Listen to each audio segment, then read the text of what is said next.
Com vocês, a queridíssima, talentosa Renata Barreto. Tudo bem? Tudo bem, Rê? Saudades de vocês. Toda vez que eu venho aqui, vocês estão num estúdio diferente. É, a gente vai mudando. Assim, mudando Daqui a pouco não vai ter estúdio. Não vai estar na rua. Tem que aproveitar. Daqui a pouco não. O negócio é o seguinte: vai ser votado hoje a PL da censura. Sim. Opa. Também. O que você acha?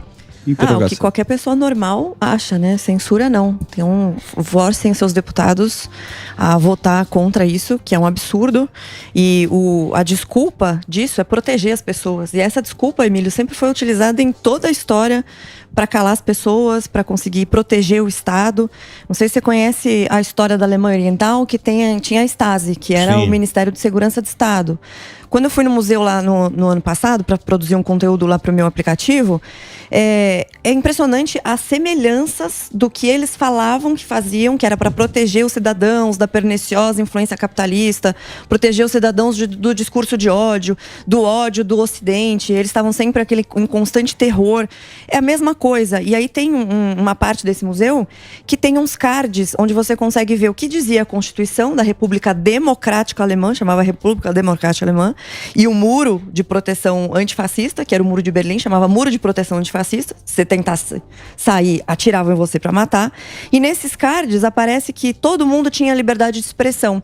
Quando você virava o card, tinha a citação de um juiz dizendo: olha, liberdade de expressão é verdade, mas não para sentimentos contra-revolucionários, nem se for contra o Estado antidemocrático. Tudo muito democrático. Então, assim, não é novidade, sempre fazem a mesma coisa, e a tentativa de calar e censurar as pessoas não é nova, e a gente tem que ser contra veementemente. Toda ditadura tem uma justificativa muito boa, né? Sim. Agora, o que eles dizem lá, o que eles falam é o seguinte: é melhor ter uma lei do que o judiciário fazer o que quer no Leonardo. Então, quer dizer, mas o judiciário já não faz o que quer? Sim, mas se você tiver uma lei... E a lei serve pra quê? Então, a lei provavelmente vai ter uma galera que vai dizer isso é sagrado ou isso é... Mas o objetivo é o Tribunal da Verdade, né? Aquela coisa George Orwell de Tribunal da Verdade. Mas vai ficar na mão, essa regulação vai ficar na mão de quem? Porque ou os caras deixam ficar na mão da galera, do indivíduo, ou das empresas, ou do Estado. Não tem como você sair disso aí. Então, o problema é o seguinte: quando você terceiriza a possibilidade de alguém te dizer o que é verdade e o que é mentira, naturalmente que você vai ser manipulado. Hoje, na lei, você já tem tipificação para coisas como injúria, como crime contra a honra. Então, se você se sentiu ofendido porque alguém te falou alguma coisa, ofendeu a sua honra, disse uma mentira sobre você, tudo isso você já pode ir à justiça e verificar se realmente foi aquilo e pedir... Por exemplo, eu ganhei um processo contra o Instagram. Em segunda instância, porque viviam fazendo um monte de coisa. Ganhei, inclusive, dano moral deles. Então, assim... Contra quem? Contra o Instagram. O Instagram? Porque eles fizeram um monte de coisas contra mim, né? Até por isso que eu resolvi criar meu próprio aplicativo para produzir conteúdo fora das plataformas tradicionais. E o negócio era, toda hora me proibiam de fazer live, falavam que eu fazia fake news. Às vezes eu só compartilhava uma matéria. O Coisa também ganhou, né? O Adrilles. Ganhou. O Adrilles. Sim. No Instagram também. Sim, então assim, você pode já fazer isso. Você não precisa de uma lei a mais para dizer o que é fake news. Até porque quem vai definir o que é verdade e o que é mentira? Então você pega Lula falando que isso é bom, Flávio Dino falando que isso é bom. Você acha que o que eles mentem vai cair na lei? E o ponto nem é esse. O ponto não é eles pararem de mentir. Eu não quero que ninguém pare de falar, nem os meus oponentes políticos. E isso que é o mais triste, porque a gente defende a liberdade de expressão daqueles que querem nos censurar. Mas como é que seria, então, a regulação dessa forma? Porque, como o Emílio falou, ou fica livre com a turma, ou fica com a empresa, ou fica com o Estado. Hoje, não dá nem pra saber com quem tá, porque tem uma interferência do Estado e também as próprias redes sociais já têm políticas já alinhadas com esse exemplo que você já deu da Alemanha. Vocês tem pessoas desmonetizadas e tal. O Twitter Files, que o Elon Musk tá... Sim. Então, eu achei legal isso aí. Boa ideia, muito interessante, assim, né? Porque ele comprou... Foi uma brincadeira cara, né? De 44 bilhões. E ele expôs ao mundo que o Twitter estava na cama muito claramente com o Partido Democrata e fazendo censura das pessoas. E eu tenho uma, eu não lembro o nome dela, mas uma deputada americana que, ao questionar a antiga funcionária do Twitter, que chamava Vijaya, ela era bem pica lá, e ela que determinava quem que tirava o quê. E ela falou: você durante a pandemia cancelou um monte de médicos, censurou, tirou a conta, foram contas deletadas. Você é médica? Você se formou em medicina? Não. Então como que você censurou médicos formados em Harvard, em Oxford, em Stanford, que estavam falando sobre vacinas, estavam falando sobre a pandemia? A discussão da saúde é sobre isso mesmo. Você tem que discutir. A política, a economia, tudo funciona assim. E ela, obviamente, não soube responder. Então, o Elon Musk conseguiu mostrar ao mundo o quanto essas empresas estavam interferindo. Interferiram na questão da saúde, interferiram nas eleições. Então, é muito grave isso tudo que está acontecendo. Então, é uma coisa bem complexa. Eu sou totalmente contra qualquer tipo de regulação. Então, mas no caso da pandemia é complicado mesmo, porque a ciência sempre é assim, né? Você tem um grupo de cientistas que pensa de um jeito, outro pensa de outro, mas eu acho que eles foram na esteira da OMS. Mas eles falaram, OMS, alguém tem... né? A OMS mudou várias vezes de entendimento. Isso, mas eles foram naquela, falaram, quem vai falar? Quem vai ser o cara que vai ditar o negócio aqui? O porta-voz é a OMS. Então tudo que a OMS falava... Sim, era catado. Era catado, porque senão ia ficar confuso também. Não que não tenha sido, porque não foi discutido. A OMS, ela foi extremamente leniente com a China. A China, onde aconteceu esse outbreak da pandemia, ela escondeu informações, ela prendeu médicos, inclusive colocou esses médicos, rotulou como fake news. Esses médicos desapareceram, sabe lá o que aconteceu. Aquele francês lá.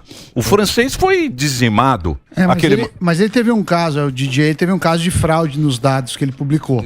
Eu não sei, mas ele você foi antes pela opinião, mas você vê que hoje, mas você vê que hoje já tem alguma coisa ele ali. mesmo pediu desculpa. Mas você vê que hoje alguma coisa... Então, mas aí, assim, que eu tava falando da MS, é que eles foram extremamente lenientes com a China. E mais importante, como você falou, a saúde, como qualquer outra coisa, mas principalmente a saúde, a ciência, ela é feita de debate, de estudos, de prática. Então, o cara que tá na prática clínica é diferente do cara que tá na teoria só. Tem um monte de coisas a serem consideradas. E muitas das teorias lá do começo, que foram marcadas como fake news, hoje em dia, não, acho que pode ser que era verdade. A própria questão de ter sido criado em laboratório. Sim. Então, essa censura, essa mistura, esse relacionamento entre redes sociais, entre plataformas digitais e os partidos e a política, ela foi muito prejudicial para a liberdade de expressão. E eu tenho a impressão, Emílio, aí teria que falar com um médico sobre isso, que a politização da pandemia custou muitas vidas. Sim, com certeza. Mas eu acho que o problema mesmo disso tudo é o alcance que tem. Porque você tem alguém que possa ser uma pessoa muito carismática e ter milhões de seguidores e falar um monte de bobagem, um monte de besteira, e um monte de gente acreditar naquilo. Esse supremacista, parte, né? Esse supremacista americano agora, aumentou o antissemitismo, Ku Klux Klan, aumentou por esses doidos.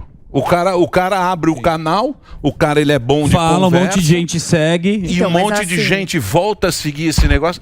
Isso aí é complicado, isso aí vai ser uma coisa difícil. Mas olha só, nos Estados Unidos eles têm um entendimento de que a liberdade de expressão, ela deve ser quase, não digo irrestrita, mas quase restrita para você poder falar, inclusive, as besteiras que você acha, suas opiniões. Nos Estados Unidos, se você fala que você é nazista, por exemplo, você não vai preso. Aqui no Brasil é crime. Sim. Lá não. Então é um entendimento que eu acho que deve ser discutido. Mas será que deve ser crime ou não? Mas eu acho uma puta hipocrisia, por exemplo, Emílio, você falar que é nazista ser crime no Brasil e ser comunista não. São duas ideologias de morte. O comunismo, na realidade, até causou mais mortes. Eu acho ela mais perigosa, não como ideologia, mas pelo fato dela ficar escondida sob a égide da justiça social. Mais pessoas acreditam naquilo e mais pessoas continuam morrendo. Então o cara, quando ele é nazista, ele é automaticamente expulso da sociedade, todo mundo tem nojo daquilo, não quer ficar perto. Se o cara tem uma tatuagem, alguma coisa, todo mundo se repele, com razão. Agora, o comunista não. E o comunista, ele causa, no longo prazo, muito mais problemas. São mais de 100 milhões de mortos no mundo. Você tem Venezuela, você tem Cuba, você tem Argentina com cada vez mais medidas socialistas, mais pobreza. Então, são coisas, de novo, que tem que se discutir. Liberdade de expressão é importante, mas tem que ter uma lei que funciona no seguinte sentido. Você pode falar a besteira que você quiser, mas se você estiver planejando cometer um crime, se você cometer um crime, aí a lei vai ser dura contigo. É diferente, entendeu? Então é um assunto delicado. Mas não, é um assunto que... Sim. Bom, é que a gente também não entende muito disso. A Renata entende muito mais, eu não entendo. Só a gente fica discutindo aqui. Mas, por exemplo, se você pegar essa liberdade ampla americana, eu estava vendo uma pesquisa agora, 30% de americano agora não se preocupa mais com patriotismo. Ou seja, um país que era muito patriota, Exato. que tem toda essa Mas liberdade... isso aconteceu por quê? Não foi por causa da liberdade de expressão. Isso Rede é o meu social, entendimento. rede social, Não. meu amor! Eu acho que é a cultura woke nos Estados Unidos Antônio Gramsci, pô. que tá... A única maneira dos Estados Unidos sucumbirem é de dentro para fora. Ninguém tem a capacidade, a maneira como ele foi pensado, como foi formulado, os valores, a potência que se transformou os Estados Unidos, para você conseguir destruir tem que ser de dentro para fora. E essa cultura woke, da lacração, aí a ideologia de gênero das crianças e a cultura americana. Não sei se você está por dentro o que é esse conceito, Emílio. Posso explicar rapidamente? Só fazer um break Claro. pro Reginaldo, que Falando o Reginaldo, muito rápido, ele é da cultura woke. Chegou a feijoada dele. O Reginaldo é muito woke. Ele e o seu Banheiros cavalo. para todos os tipos. Para todos. Ele vai junto. Para todos, Muito você Ele e o pode. seu pônei entram no Reginaldo, banheiro e unissex. ele exige o horário. Reginaldo, pode fazer o break, a gente tá aqui com a Renata, @renata.jbarreto, o Twitter dela é Renata J. Barreto. A gente volta daqui a pouquinho para você do rádio. Pode falar, Renata, pode concluir. Woke. Bom, muito rapidamente, né? Mas a cultura woke, ela é uma derivação da escola de Frankfurt, que aconteceu uma revisão do trabalho de Marx, que entendeu que a cultura era o grande propulsor da revolução, e não a revolução violenta como aconteceu na União Soviética, que os operários não estavam mais entendendo que aquilo funcionava, eles estavam felizes com a ascensão do capitalismo, a ascensão deles próprios, então comprando mais coisas, consumindo mais, e não estavam aderindo à revolução. E aí um conjunto de filósofos, economistas, etc., se juntou e falou, bom, o que está acontecendo? Por que esse pessoal não está aderindo à revolução? E a conclusão foi que eles tinham que mudar a hegemonia cultural. No entendimento deles, a hegemonia era burguesa, e a partir de então teria que ser trocado isso por meio da cultura. Então você aparelha a cultura, a mídia, o judiciário, você aparelha a educação. Então quando você enxerga tudo isso acontecendo nos Estados Unidos, esse aparelhamento dessa cultura woke, ela diz que a cultura americana está errada. Ela diz que toda aquela formulação da Constituição dos pais fundadores, ela está errada, que ela é inerentemente racista, que ela é inerentemente machista. Então, que você precisa destruir essa sociedade e criar uma nova lugar. Então, foi aí... Sim, que é o princípio marxista. Isso, aí que começou o antipatriotismo. Mas isso tem lá porque é muito rico. Porque você tem dois tipos do comuna. Você tem o comuna raiz, que é pobre e rico. Sim. Pô, o rico, filha da mãe, eu sou pobre, eu quero ser rico. O PC do B. PC do B, que é o comuna raiz, porra. Isso. Que é o Não, sindicato. o comuna raiz é o PCO, né? Não, não é o PCO. PCO. O Lula é muito mais comum na raiz do que esses novos aí. É isso. Nada, tá com gravatinha Não. conto. É que ele compra isso aí. Ele compra, mas se você for ver bem, o Lula é machista. O Lula é da fábrica, porra. Da fábrica. É, lógico que é. Então o que buchinho, acontece? hein? Esses próprios caras, sim. eles estão quebrando o sistema dentro deles, porque começa a ter uma divisão tão grande de PSOL. Sim, o pensamento PCdoB, ele meio que... o pensamento ele fica Tem uma zoado. contradição no discurso. E tanto é que Bolsonaro ganhou muito voto de cara que era petista justamente por isso, porque não tem essa frescuraiada. Vamos chamar de frescuraiada? Linguagem neutra. Que é muita frescuraiada. O cara quer levar uma comida boa pra casa dele. Ele Isso, não tá pagar muito menos preocupado com isso. Isso aí é só pra quem é muito rico. É verdade. Isso aí é coisa pra cara que tá em Nova York, Elite. na Califórnia. Tá sem problema, né? Tá sem boleto pra pagar. Isso, meu amor. Então tem esse negócio também. E você pode ver que dentro dele eles já estão brigando. Agora, o que acontece? Eles já querem tirar o GLBTO, eles já querem diminuir isso. Tem muito. Porque já tem muito. A sigla tem que terminar. Isso, fica interminável o negócio. Agora eu não sei aonde vai dar isso.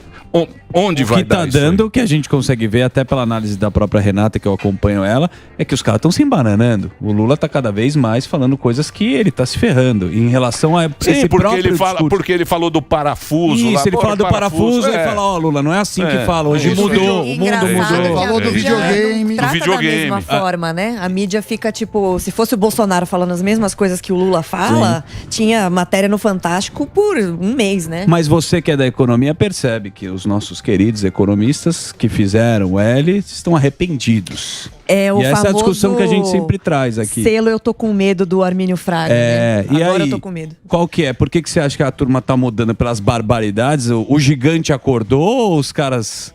Olha, Zuki, eu acho que os caras que fizeram o L, ninguém ali é burro. Você pega Henrique Meirelles, você pega Armínio Fraga, você pega uns caras picas de mercado que estão há 50 anos no negócio, vendo tudo o que está acontecendo. Aí, durante a campanha, o Lula falou tudo que ia fazer. Perfeito. Não é verdade que ele mentiu, tá? Ele mentiu da picanha, ou do salário mínimo, tá bom. Mas o resto, que ele ia ser contra teto de gastos, que ele ia ser contra a independência do Banco Central, privatização, nada disso é novidade. Aí os caras vêm agora e falam assim, nossa, Lula, como você está radical? Eu achava que você ia ser pragmático. Da onde que esses caras tiraram isso? Né? Do olho da tobinha? Da olho da goiaba. Não foi da toba. Toba livre? Da toba não foi. É estranho. Então, aí agora eu vi o Henrique Meirelles recentemente fez uma análise muito coesa sobre o arcabouço fiscal, que o pessoal carinhosamente apelidou de calabouço fiscal. Não sei a opinião do Sam sobre o calabouço. Acabou-se o fiscal. O arcabouço. Tá muito mal digerido pelo Ninguém mercado. entende, né? né? Ninguém comprou que a ideia Mas disso. isso aí. E agora ele tá querendo não ter pena se você não cumprir a própria regra. Ele quer desfigurar a lei de responsabilidade fiscal, que é uma coisa grave. Inclusive, o Haddad mentiu e falou que nenhum lugar do mundo pune quando você não tem. Isso é mentira, né? Tem lugares que põe. E outra coisa, ele compara, o Haddad fez uma comparação falando assim, se não bater a meta de inflação, ninguém responsabiliza o presidente do Banco Central. No sentido de ser empichado. No caso das despesas, sim. Mas uma coisa é óbvia, a inflação não tem, o cara não teve gasto para isso. Aí você tá gastando dinheiro público, né? Então sim, muito mal digerido, o mercado caindo. Deixa eu te falar uma coisa para você. Meu amor. O PT é ruim. Já sabíamos. A turma é ruim. Não, já sabia que a turma era ruim. Sabia. A gente falou aqui. Né? Não, então, só que o cara ele não fez o seguinte cálculo, porque você tem que pensar no Lula como Lula. Porra, o Lula já foi o cara do Obama, lembra? Sim, o Lula era o cara que mandava. O Lula foi quase rei do Brasil. O Lula, traíram o Lula. O Lula ficou preso. O Lula ficou quase 2 anos. Quanto? Ficou um ano e meio? Dias. 580 dias. Ficou quase 2 anos preso em Curitiba. Tá bom? Não é que tá bom. Você tem que pensar com a cabeça do Lula. Com a raiva que talvez ele teve. Imagina a raiva que ele teve de toda essa galera. O cara vai ficar com sentimento de vingança? Ele pôs pra fora. O Lula tem uma vingança eterna. O Lula voltou. Precisa falar mais alguma coisa? Ele mesmo falou. Peraí, gordão. Ele voltou com o boleto na mão. Ele falou aqui, ó. Agora vão pagar. Aqui, ó, agora vocês vão pagar. Por isso que ele tá aí comprando as camas, comprando. Agora a gente vai ter que pagar isso aí, meu amigo. Avião. Vai trocar o avião. Agora não tem mais jeito. Então, mas o ponto é esse, não era novidade. Aí as pessoas, assim, eu sou do mercado financeiro, né? Quase 20 anos. Aí um monte de Faria Limers fazendo L. Não, porque o Lula vai ser pragmático, vai ser o Lula de 2003. Cara, mas o Brasil não é mais o de 2003, a China não tá comprando um monte, não tem boom de commodities, o Lula já teve mensalão, petrolão, já foi preso, tá puto com todo mundo, quer vir acelerando, o cara veio babando de vingança pra acabar com o Moro, com o Deltan. Ele falou isso claramente. E como eu te falei, se fosse o Bolsonaro falando isso de um ex-juiz, de um ex-ministro... Rambo 2? A missão. A missão. Você lembra Rambo 2? Quando ele sai meu cachorro chama Rambo. Quando ele sai da água, aquele... Maravilhoso, Forte. Ele amarra a faixa. Claro, porra. Claro, você tá brincando. Olho do tigre. Vamos colocar o Fufu? Não, depois. Fufu espera mais um pouco. Tá tão gostoso o papo. Tá tão bom o papo. E você veio me atrapalhar aqui. Quebra o raciocínio. Quebra o raciocínio. O Liminha tá terrível. Não, a gente tava falando do Lula, do discurso que a própria União Europeia, agora quando ele tá viajando, tá em Portugal. E tem a turma que tá. Mesmo quem apoiou também lá fora, tá falando, irmão, segura aí, né? E agora, pra onde vai esse caminho? Não é bom também? essa história? O discurso do Lula, quando ele se atropela, não é bom a gente... Não acaba mais rápido ou vai demorar? Boa pergunta. Assim, tecnicamente é bom, porque pode ser até esse escândalo com o GSI. Se você fosse olhar sobre as condições normais de um país, eu acho que ele estaria à beira de um colapso, esse governo. Certo. Da maneira como tá. Estão pedindo até a prisão do Flávio Dino. Então, assim, o negócio escalou. Mas a minha percepção pessoal é que eles não fizeram tudo o que fizeram. Olha a trajetória do Lula. O cara foi preso, aí teve anulação das suas condenações, suspeição do Moro. Aí o cara ele é eleito, né? Conseguiu ser eleito, ele estava fora da ficha suja. Aí voltou tudo isso pra cair agora, pra morrer na praia. Eu acho difícil. Eu acho muito difícil. Eu acho que esse negócio, essa CPI que vai definir tudo. Sim. Gente, pode escrever. Vocês gostam de novela? Certo. Várias séries. Melhor série que a Netflix. Sim, vários episódios. Vai começar uma novela. E esse é que é o grande problema, porque a gente não vai saber o que realmente foi essa invasão. Porque vão vir duas narrativas. Sim. Sim. Com imagens, com não sei o quê, vão ficar tentando vender aquele negócio. Você vai assistir um dia e vai falar: opa, peraí, que isso aqui é assim. Vai ser que nem esse negócio dessas câmeras aí. Cada um vai analisar de um jeito, cada um vai ver o jeito. Não vai ter final. Tem o Bolsonaro também, que vão querer colocar pro Bolsonaro em cima disso. Tem a turma que quer colocar em cima do... E a gente não vai entender nada. Pode escrever. Já não estamos entendendo, né? Não, mas pode escrever. Já não estamos. Vai depender das narrativas dessa turma. E eles são malacos, hein? Eles terem entrado na CPMI agora, depois das gravações, o objetivo é muito claro, é conseguir tumultuar mesmo. Porque antes eles estavam totalmente contra, o que é esquisito, não é, Emílio? Você tem uma invasão, aí eles falam que era um golpe, chamam todo mundo de terrorista, prende geral coletivamente, eram mais de 1000 pessoas, sendo que várias nem estavam dentro do Congresso, nem fizeram depredação, não invadiram, elas estavam nos quartéis, mas foram levadas juntos, como se a lei não importasse individualmente. Aí fizeram todo aquele negócio, quando saiu, e aí não queriam a CPMI. Não precisa de CPMI, vamos esvaziar, vamos tirar as assinaturas, forçando a barra ali claramente, o que é muito estranho.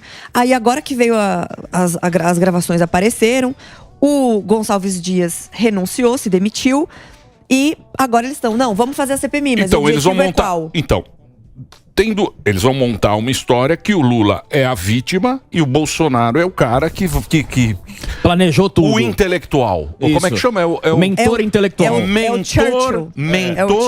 É o mentor intelectual. Eles vão jogar essa coisa. E dependendo do que o consórcio compra, a galera também compra.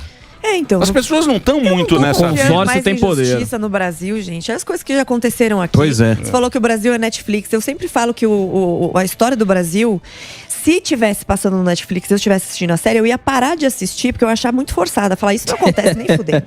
Isso daí é mentira. Não dá.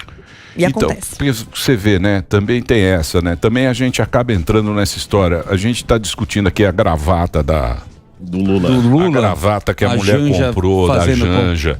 O Lula que tá não sei onde. Lógico. Fica discutindo e o Brasil precisa de...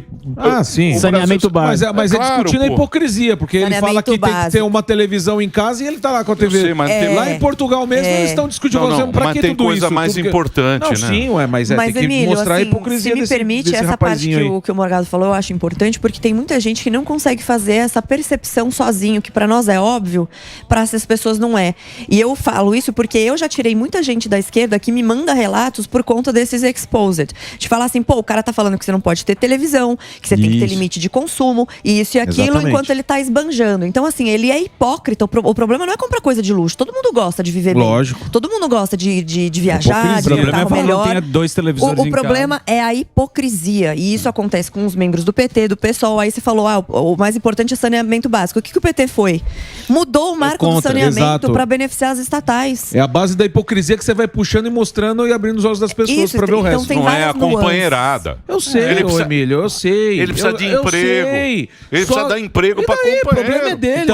Mas é o governo do PT, mas não vai falar nada disso. Mas o que a gente tá... Não é que a gente Ele tá precisa de mostrando... muito emprego. Calma, Dino. O problema... Puta Flávio Dino.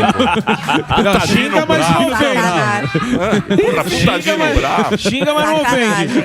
O problema é esse lance, é o que ela falou. É você puxar a hipocrisia, puxa desse lance da gravata. Você puxa daí e vai mostrando o resto. Pra turma entender qual é que é. Eu sei, mas agora você vai... Eu sei que a companheirada precisa de emprego. É isso aí. Mas É isso a aí. gente fala todo dia isso Então, aí. mas isso aí você tem que ver antes da eleição. Mas agora é isso aí, bicho. Agora, meu amor. Agora não adianta. Mas agora meu vai ficar amor. chorando? Não, tem que ficar reclamando e mostrando. Mas falando nisso que você falou de se ligar na hipocrisia, você acha que a medida da Shein de taxar já abriu o olho de muita gente? Porque comprar roupa lá na Shein é um negócio muito popular. E a galera com certeza. falou assim, então parece que talvez a turma lá de economistas que eu achava meio louco, parece que tem um pouquinho de razão. Mas, assim, o malabarismo que a mídia tradicional fez nisso foi Sim. surreal, assim. Aí, primeiro, ele falou que ia taxar. Aí, todo mundo ficou puto. Nossa, minhas brusinhas, não vou mais comprar $50 e não sei o quê, porque eu sou pobre, eu preciso comprar isso e aqui. Enquanto a Janja tá lá com bolsa de R$22 mil da Celine, né? E nem assim consegue ficar elegante. Desculpa, Janja. Mas a questão da Shein, eu descobri que fala Shein agora. Shein. Shein, Xing. Que o pessoal começou a perceber essa mudança do discurso e aí a Janja foi na internet falar, eu conversei com o ministro Haddad e eu descobri que não é verdade que vocês vão ser taxados, é a empresa que vai ser taxada. Isso não vai repassar com custo para o consumidor. Quando eles voltaram atrás, porque foi muito ruim, o pessoal falou que o problema era a comunicação. O Otávio Guedes lá na Globo News, a Miriam Leitão foi falar que a Janja que ajudou a voltar atrás, sendo que ela estava defendendo do outro lado. Exato. Aí o Haddad voltou atrás, tudo bem, e falou, não, mas agora a gente vai criar um outro imposto que chama Digital Tax. É bonito. Digital Tax, porque o que é Digital Eles Tax? são bons de nome. Imposto, Exato. porra. Aí, não, mas aqui não vai ser repassado pro consumidor. Como assim? Que imposto que não é repassado pro consumidor? Então é um samba do crioulo, não pode mais falar isso, né, gente? Nossa, vou ser cancelado. Não pode mais falar isso. É um samba das pessoas malucas que ficam falando cada hora uma coisa e muita gente já percebeu. Muito bem. Dona Renata, queria agradecer muito a sua presença. Rendeu o bloquinho, hein? Não, você rende o bloco. É que eu falo muito. Você tinha que vir sempre aqui. Por que você não vem? Você Vem tá em amanhã. outros canais? Não tô em Você não tá na CNN? Não. Você estava na CNN, não vem não? Eu já fiz Tá grande vendo, debate na CNN, mas o pessoal não gosta muito de lá, não. Que eu Não gosta de enfio você? o dedo na ferida do povo lá. Você vê como é que é a vida aqui, que a gente gosta de você. Você não vem. Você não Eu vem. venho, mas é que eu viajo É. bastante. Eu venho mais, Emílio, só me chamar. Venha quando você quiser. Venha. Deixa eu passar o Insta da Renata. Você entra lá no Instagram dela, renata.jbarreto, o Twitter Renata Barreto, e ela é sócia da Fase Capital e CEO da Cursology BR, que é onde tem os cursos também. Isso. Que ela tem lá. E Ela tem o próprio aplicativo, Emiliano. ela não depende da gente igual a Nada. gente que é pobre. Nem do e Mark Zuckerberg. Fica dependendo do Google.